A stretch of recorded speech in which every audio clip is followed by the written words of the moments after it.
Din il-ġimgħa twildu 5 trabi fl-Isptar Mater Dei permezz ta' ċikli tal-IVF biex bit-twelid ta' żewġ pari ta' tewmin u tarbija oħra 3 nisa saru ommijiet.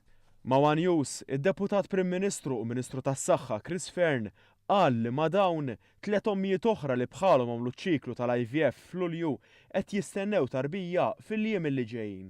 Dawn huma trabi illi twildu miċ-ċiklu tal-IVF li għamilna f'Lulju tas-sena l-oħra. F'dak iċ-ċiklu kien hemm 32 koppja, 32 mara illi kienet għamel dak iċ-ċiklu. Minn dawn 32, 6 ħajkunu weldu trabi ġodda. Da jfisser illi 26 oħra ma kellhomx l-opportunità illi ikollhom tqala u jkollhom tarbija għax l-IVF fuqhom ma ħadimx. One News tkellem mat-tabib Paul Sultana li għal bosta snin ħadem fil-qasam tal-IVF u sostna li r-rata ta' suċċess f'Malta mhijiex aċċettabbli. Dan għal-fatt li bil-liġi kif inhi jistgħu jiġu fertilizzati biss żewġ bajdiet. Bħalissa għandna records uffiċjali mill-Embryo Protection Authority. Il-success rate tal-aħħar sentej mill-IVF huwa take home baby ta' 21% biss.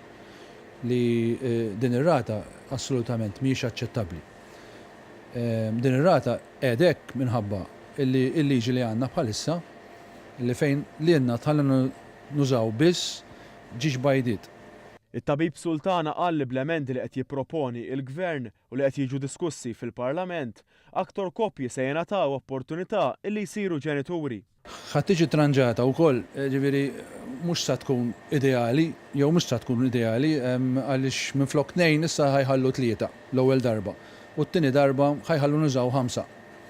Bil-konsegwenza illi jekk tuża 5 u inti jkollok iżjed minn 2 embryos li huma tajbin, 2 tista' tpoġġihom lura fil-ġuf, il-kumplament iż-żejda jridu nifriżawhom. U għażiet jgħid li l-kwistjoni kollha ddur mal-ifriżar tal-embrjuni hekk kif id-dritt li jintużaw iktar bajt hemm iktar lok li dawn jiġu friżati.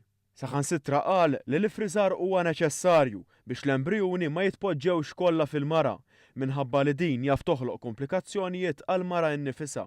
B'kollox minn kemm ilu jingħata dan is-servizz twildu 124 ħajja.